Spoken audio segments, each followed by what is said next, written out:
नमस्कार दोस्तों, मेहरा क्लास में आप सभी का एक बार से फिर से स्वागत है। दोस्तों, यदि आप मेरे चैनल पर नए हो तो कृपया करके लाइक, सब्सक्राइब और बेल आइकन पर क्लिक करना ना भूलें। दोस्तों, मैं आपको ये बताना चाहता हूँ कि इस वक्त अपना पूरा देश कोविड-19 महामारी से जूझ रहा है, जिसके तहत सभी स्कूल कॉलेज बंद है और सभी स्टूडेंट की पढ़ाई ऑनलाइन माध्यम से की जा रही है। अभी गाइडलाइन जारी हुआ है कि 21 सितंबर से 9 से लेकर 12 क्लास और सभी कॉलेज ओपन हो जाएंगे। लेकिन इसके बावजूद भी यदि किसी कॉलेज में या स्कूल में यदि कोई भी स्टूडेंट को पॉजिटिव पाया जाता है तो हो सकता है कि स्कूल फिर से बंद हो जाए, जिसके तहत एग्ज़ाम जो 10वीं 12वीं के होते हैं वो लगभग मार्च में होते हैं। तो अभी सितंबर चल रहा है, तो हो सकता है कि 30 से 40% सिलेबस कम हो जाए, हो सकता है, ये मेरा मानना है। तो इसके तहत आज का जो मैं टॉपिक स्टार्ट करना चाह रहा हूँ वो मेजरमेंट है। तो मेजरमेंट अपने दैनिक जीवन में बहुत ज़रूरी है, ठीक है ना। एजुकेशन में ले लो या फिर कोई व्यक्ति नहीं पढ़ पाता है किसी मजबूरी वजह से, तो मेजरमेंट तो उसको भी ज़रूरी है। तो मेजरमेंट होता क्या है आखिर में, अपन थोड़ा इसके बारे में पढ़ेंगे।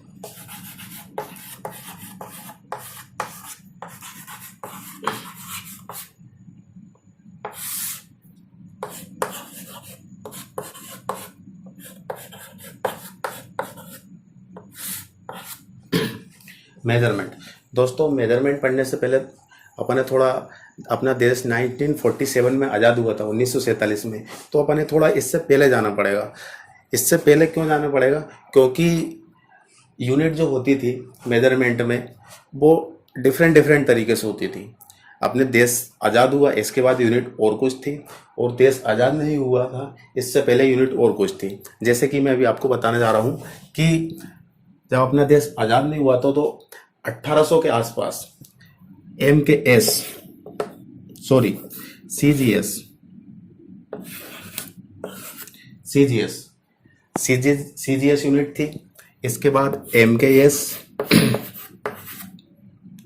इसके बाद FPS और इसके बाद SI यूनिट, जो कि अभी फिलहाल चल रही है।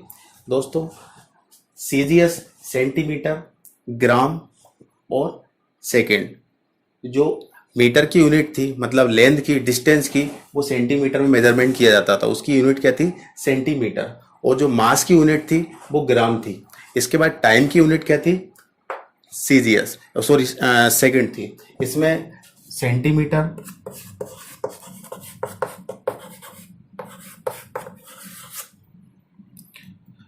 ग्राम और सेकंड। इसके बाद दोस्तों MKS में क्या होता था कि मीटर, डिस्टेंस की यूनिट क्या रखी गई थी? दूरी, जिसकी यूनिट थी मीटर। इसके बाद मास की यूनिट थी किलोग्राम, और टाइम की यूनिट वही थी अपने पास सेकंड। तो इसका फुल फॉर्म हो जाता है मीटर,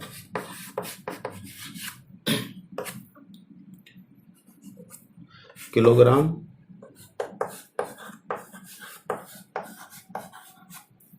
और एस बोले तो वही सेकंड, ठीक है दोस्तों। इसके बाद FPS। अब FPS क्या होता था? Foot pound second, foot pound second, जिसमें दूरी की यूनिट को मेजरमेंट किया गया था फुट में। और इसके बाद मास की यूनिट, द्रव्यमान, वजन, जिसका क्या यूनिट थी? पाउंड। इसके बाद उस टाइम की यूनिट वही थी अपने पास सेकंड। तो इसका फुल फॉर्म क्या था? फुट, पाउंड और सेकंड।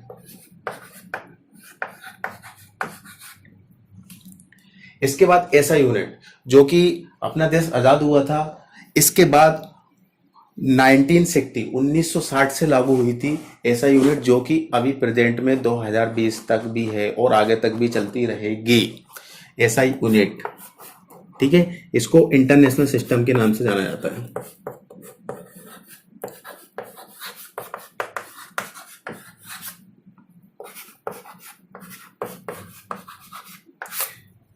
दोस्तों, ये अपनी मेजरमेंट की इकाई थी, यूनिट थी, सीजीएस, एमकेएस, एफपीएस और एसआई यूनिट। सीजीएस बोलेंगे तो सेंटीमीटर, ग्राम, सेकंड, और इसमें एमकेएस में मीटर, किलोग्राम, सेकंड, एफपीएस में फुट, पौंड, सेकंड, और एसआई बोलेंगे तो इंटरनेशनल सिस्टम। दोस्तों इसके बाद ही अपन मेजरमेंट में अपन आगे बढ़ते हैं, वो एसआई सिस्टम यूनिट में पढ़ेंगे अपन, ठीक है ना।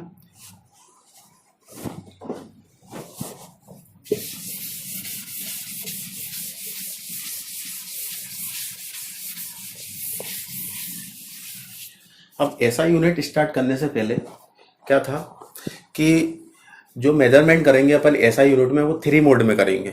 3 मोड कौन कौन से होंगे अपना? एक होगा लिक्विड, एक होगा अपना मास, और एक होगा अपने पास डिस्टेंस। डिस्टेंस बोले तो दूरी, मास बोले तो द्रव्यमान, और लिक्विड बोले तो कोई द्रव, ठीक है ना। तो इन तीनों चीज़ों में अपन मेजरमेंट करेंगे। तो तीनों चीज़ों में मेजरमेंट करेंगे तो सबसे पहले अपन दूरी से उठाते हैं, ठीक है ना, दूरी। तो दूरी की यूनिट भी एसआई यूनिट होती है मीटर। अब एसआई यूनिट मीटर होती है तो इसमें मीटर ही नहीं होता है। यदि अपन पास में है, बहुत पास में है, ये बोर्ड है और मैं इसके पास हूँ, तो समथिंग ये मिलीमीटर में मेरी डिस्टेंस होगी, तो मैं इसको मीटर में तो नहीं बोल सकता या किलोमीटर में नहीं बोल सकता। तो इसके लिए कुछ इसके छोटे छोटे पार्ट बनाए गए हैं। छोटे छोटे पार्ट किस टाइप से बनाए गए हैं? जैसे कि 10 millimetre is equal to 1 centimetre, ठीक है ना। 10 millimetre is equal to 1 centimetre. 10 centimetre is equal to 1 decimetre.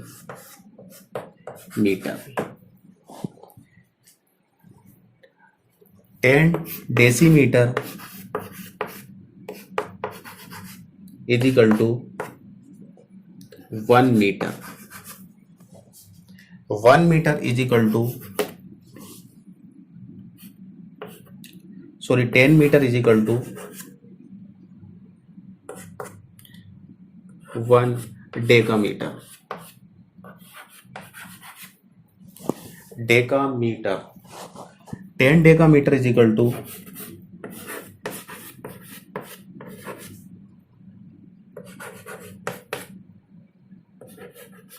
1 hectometre.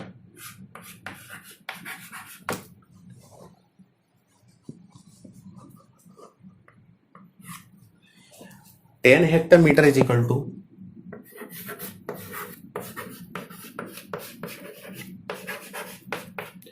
1 kilometre. 1 kilometre is equal to वही 1000 मीटर, और 1 metre is equal to 100 centimetre. ये आपको याद करना बहुत जरूरी है। इसके बिना अपन मेजरमेंट नहीं कर पाएंगे। यदि कोई छोटी डिजिट की डिस्टेंस को मेजरमेंट करेंगे तो उसमें छोटे से छोटे पॉइंट को लेंगे, 10 mm ले लेंगे, 1 सेंटीमीटर ले लेंगे, 10 सेंटीमीटर ले लेंगे। तो ये जरूरी है अपने मेजरमेंट करने से, स्टार्ट करने से पहले ये छोटी छोटी इकाई अपने याद होना चाहिए, ठीक है ना।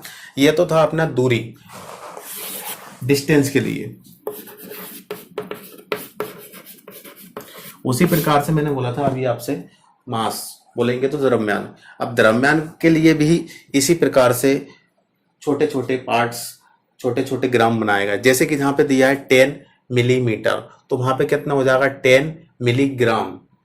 मिली तो सही रहेगा, एम बोले तो मिली, और जी हो जाएगा यहाँ पे, तो क्या हो जाएगा? ग्राम। मैं आपको मिटा के बता देता हूँ, आपको रफ करके।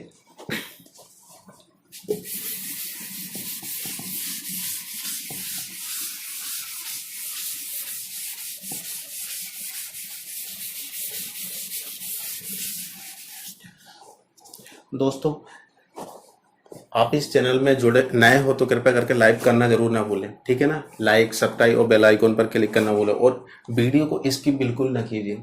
यदि आपने स्किप की तो आपको हो सकता है कि कुछ समझ में नहीं आए, ठीक है ना, क्योंकि ये मैथ्स है। इसके बाद मैंने बोला आपसे कि मास, द्रव्यमान। मास बोलेंगे तो किसी चीज को वेट में नापना, वजन में नापना है कि ये डस्टर है तो डस्टर का वजन कितना होगा, डस्टर का कितना वजन होगा, तो उसको अपन किस में मेजरमेंट करेंगे, किलोग्राम में। इसकी एसआई यूनिट क्या होती है, केजी बोलेंगे तो किलोग्राम। इसको भी छोटे छोटे यूनिट में डिवाइड किया गया है, छोटे छोटे पार्ट्स में डिवाइड किया गया है, जैसे कि 10 मिलीग्राम दोस्तों, उसमें था 10 mm मिलीमीटर, यहाँ पे क्या हो जाएगा 10 mg बोलेंगे तो मिलीग्राम, यहाँ पे कितना हो जाएगा इजिकल टू 1 सेंटीग्राम। वहां पे सेंटीमीटर था तो यहाँ पे कितना हो जाएगा सेंटीग्राम। इसके बाद 10 centigram is equal to 1 decigram. 10 decigram is equal to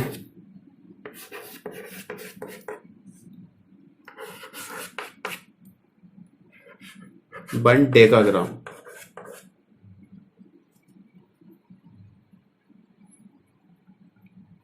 sorry 1 ग्राम।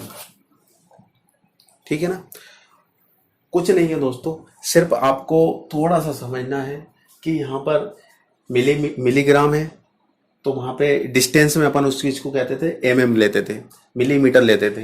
यहाँ पर 1 सेंटीग्राम है तो वहाँ पर क्या लेते थे, सेंटीमीटर लेते थे। ठीक है ना, उसी प्रकार से मैं इसको यहीं पे छोड़ रहा हूँ क्योंकि आप उस चीज से कर सकते हो। अब इसी के बाद मैं आपको लिक्विड के बारे में बता रहा हूँ कि लिक्विड में कैसे करते हैं अपन। तो लिक्विड को भी अपन मेजरमेंट करते हैं। लिक्विड की यूनिट होती है, ऐसा यूनिट होती है लीटर। क्या होती है, लीटर। तो मैं इसी से बता देता हूं दोस्तों, लीटर।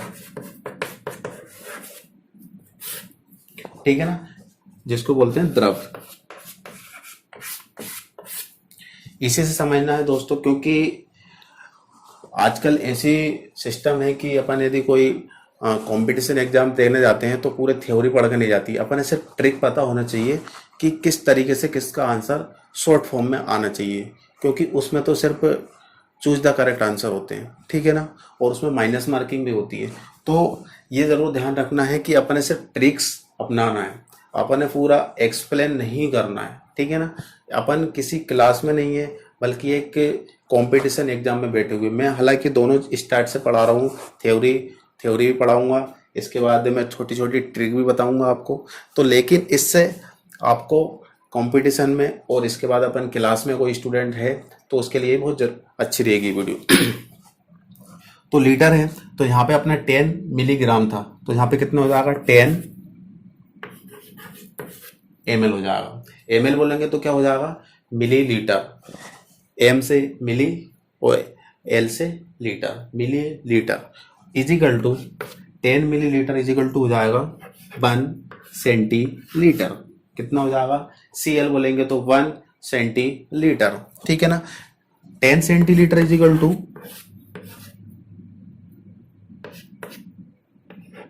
1 deci litre. ठीक है ना, 10 centilitre is equal to 1 deci litre. दोस्तों इसके बाद 10 डेसी लीटर इजिकल टू 1 ये लीटर हो जाएगा आपका। ठीक है ना, तो दोस्तों कुछ नहीं करना, आपको सिर्फ क्या करना है, डिस्टेंस की यूनिट, डिस्टेंस के जो छोटी छोटी पार्ट थे यूनिट के वही याद कर लेना है। इसके बाद ये तो आपको अपने आप याद हो जाएंगे। सिर्फ मैं इसीलिए इसको पूरा नहीं लिख रहा हूँ ताकि आपका भी टाइम बर्बाद होगा और थोड़ी वीडियो भी थोड़ी लेंदी हो जाएगी। ठीक है ना, तो दोस्तों इसी से अपन को आगे करना है। ठीक है ना, अब मेजरमेंट स्टार्ट होता है कैसे, इसको मैं रख कर रहा हूँ दोस्तों।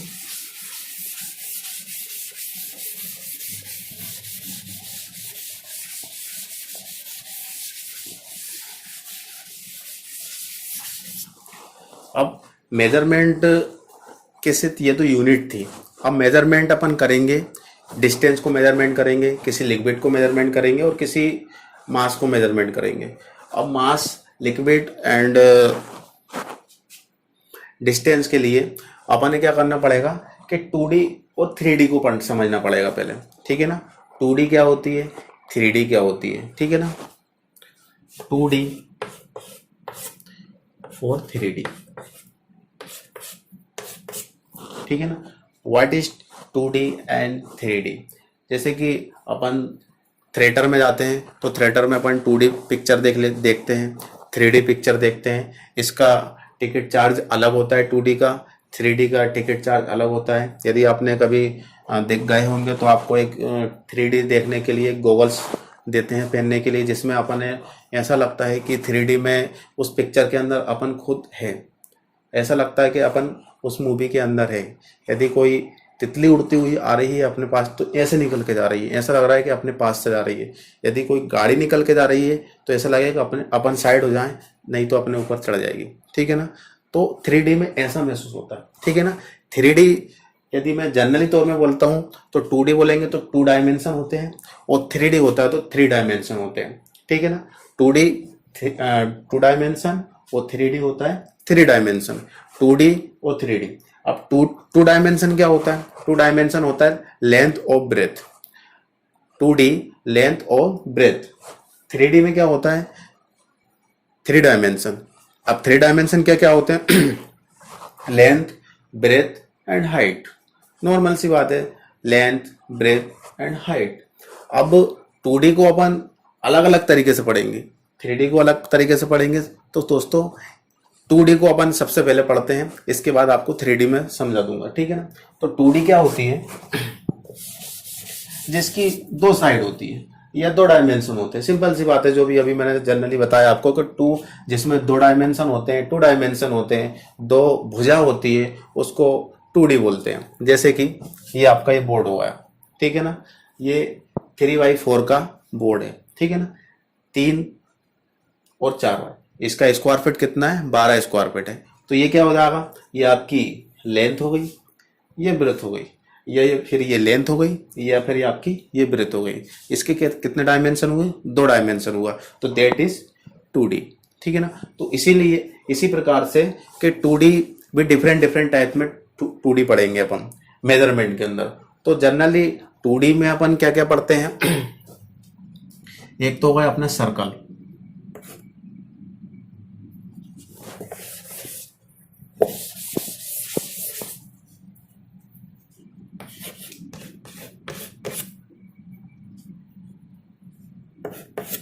क्या हुआ सर्कल, जिसको हिंदी में बोलते हैं वृत्त। दूसरा रेक्टेंगल,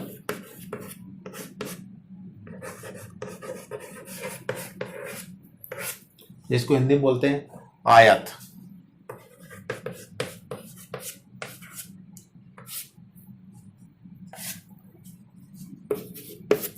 तीसरा नंबर पर होता है स्क्वायर,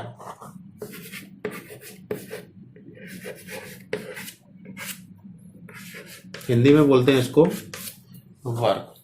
अब दोस्तों यह मत समझना है कि फर्स्ट नंबर पे सर्कल होता है, सेकंड पे रेक्टेंगल होता है और थर्ड में स्क्वायर होता है। ये ऊपर नीचे भी होते हैं, जितने भी टीचर होते हैं या बुक होती है, जितने राइटर अपने अपने अकॉर्डिंग, माइंड के अकॉर्डिंग ऊपर नीचे चलता जाता है, ठीक है ना।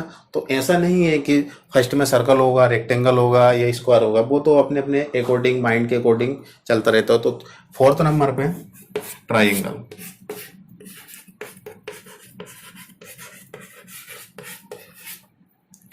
ठीक है ना। सिर्फ मैं भी चारों के बारे में बताऊंगा, इसके अलावा भी जिसकी 2 डायमेंशन होती है उसको अपन ट्राइंगल 2D बोलते हैं, ठीक है ना। जैसे कि रोम्बस भी हो गया, है ना, पैरेललोग्राम भी हो गया, वो आपका क्या है 2D ही है।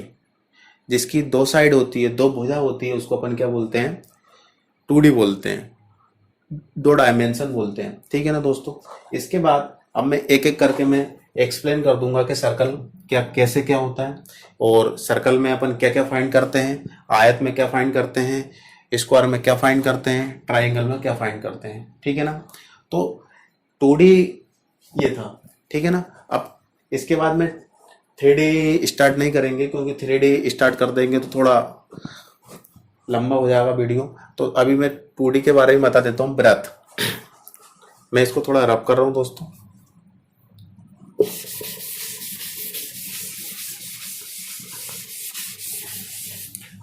सर्कल, अब सर्कल के बारे में बता दूं मैं आपको कि सर्कल होता क्या है। यदि कोई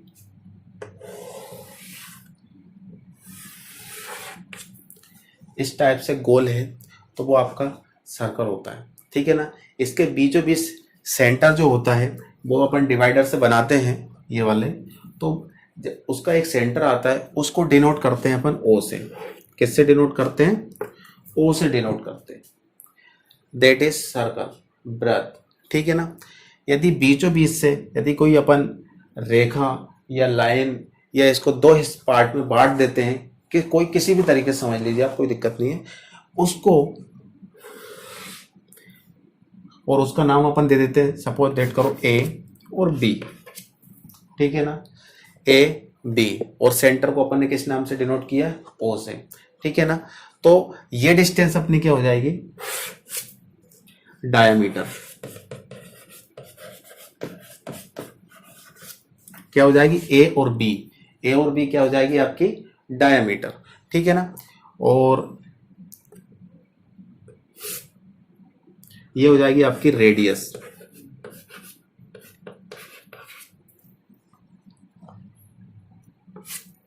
इसको भी रेडियस ही बोलेंगे अपन, ठीक है ना। अब इसके अलावा इसमें कुछ भी नहीं है।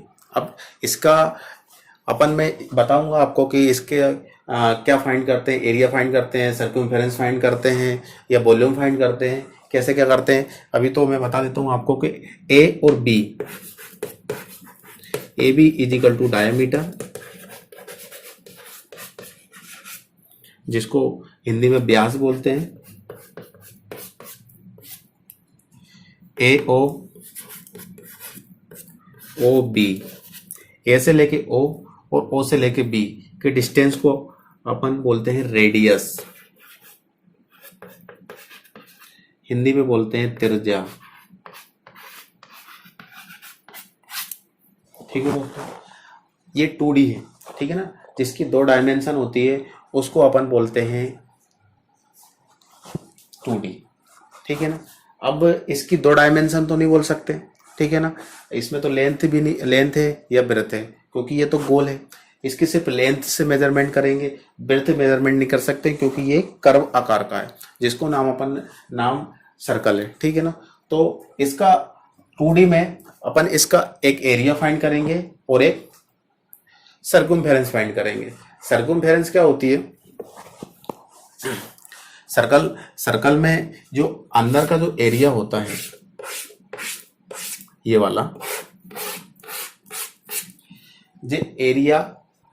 जो अंदर का एरिया होता है उसको अपन एरिया बोलते हैं, ठीक है ना। जितने वाले इसको तो अपन एरिया फाइंड करते हैं इस चीज का, ठीक है ना। और जो बाहर की डिस्टेंस है, सपोज दैट करो ये वाली डिस्टेंस, ये बाहर वाली, इसको अपन बोलेंगे, यदि इस क्षेत्र का यदि अपन भारी सरफेस को अपन एरिया फाइंड करते हैं तो उसको अपन क्या बोलेंगे? सर्कमफेरेंस बोलेंगे। क्या बोलेंगे? सर्कमफेरेंस बोलेंगे। एरिया तो ये भी होता है, लेकिन उसका नाम क्या होता है? सर्कमफेरेंस से डिनोट करते हैं, सर्कमफेरेंस निकालते हैं उस चीज का। अपन अब इस चीज को निकालने की जरूरत क्यों पड़ी? अंदर का एरिया निकालने की जरूरत क्यों पड़ी? बाहर के एरिया निकालने की जरूरत क्यों पड़ी? सपोज दैट करो कि ये अपना एक सर्कुलर आकार का, वृत्त आकार का एक गार्डन है या फिर एक प्लॉटिंग ले लीजिए, कुछ भी ले लीजिए, जिसके अंदर अपन इसके अंदर रेत डालना है या फिर कुछ भी प्रकार का प्लेन टाइप का करना है, ठीक है ना। तो कितना इसके अंदर मिट्टी डल जाएगी, रेत डल जाएगी, तो उस एरिया फाइंड करने का पड़ेगा। उसके लिए अपन पता होना चाहिए कि इसके अंदर एरिया कितना है, ठीक है ना। तो इसीलिए इस चीज का अपन एरिया निकालने की जरूरत पड़ी। अब सपोज दैट करो कि ये गार्डन अपन ने बना लिया, ठीक है ना। अब गार्डन बना लिया तो चारों तरफ क्या हुआ कि खुला एरिया है। अब इसके अंदर से गाय घुस सकती है, बकरी घुस सकती है, और गार्डन को इधर उधर से तरीके से बेकार कर सकती है। तो इसके लिए अपन चारों तरफ से क्या करेंगे? फेंसिंग लगाएंगे, क्या लगा देंगे, तार की फेंसिंग लगाएंगे। अब तार की फेंसिंग लगाएंगे तो तार के इसमें कितना लग जाएगा भैया, है ना। तो तार कितना लग सकता है इसके लिए, तो अपन मार्केट जाएंगे मार्केट जाएंगे तो मार्केट से बोल दिया भाई कि हमें तो 1 ट्रक तार चाहिए। क्यों चाहिए, हमें तार फेंसिंग करना है। उसने तो तार 1 ट्रक भर के पहुंचा दिए। क्या इसमें 1 ट्रक भर के तार लग सकता है, नहीं लग सकता।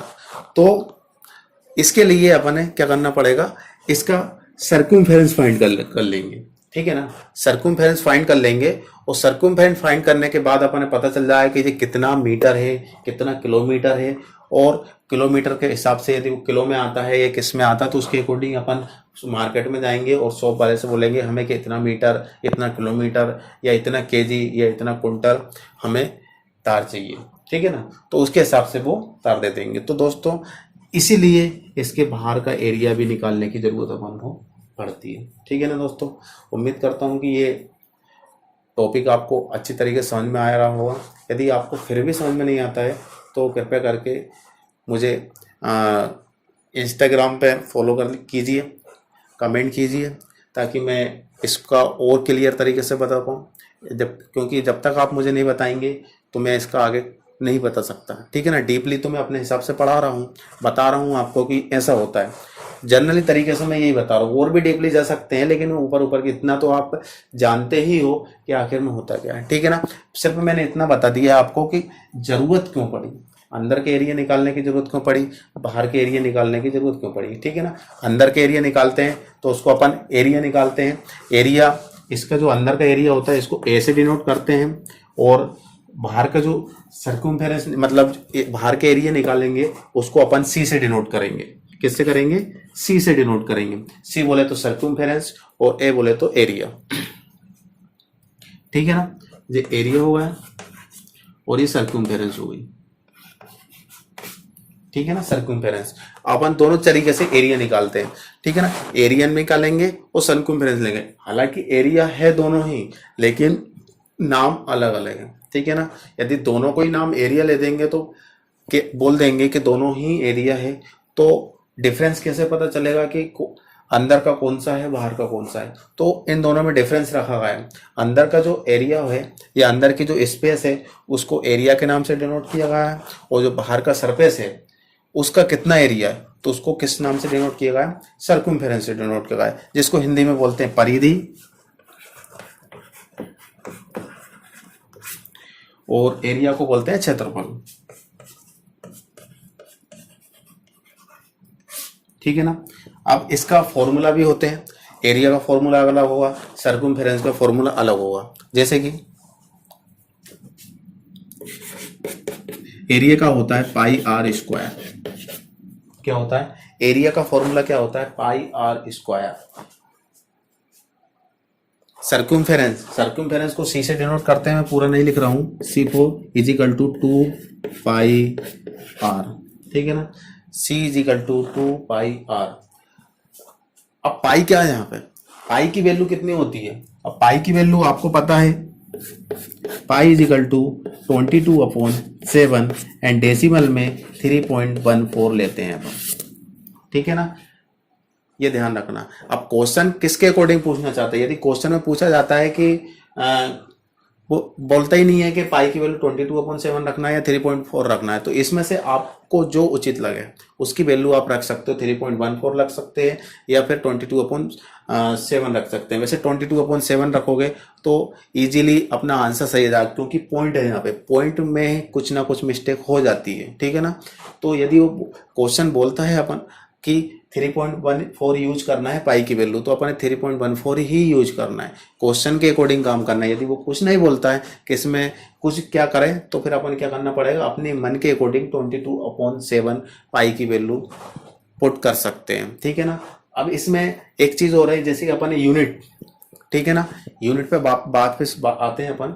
अब यूनिट मैंने सबसे पहले यूनिट पढ़ा दी, अब यहाँ पे यूनिट का क्या काम है, ठीक है ना। अब वो मेन चीज है यूनिट। यदि क्वेश्चन दे रखा है कि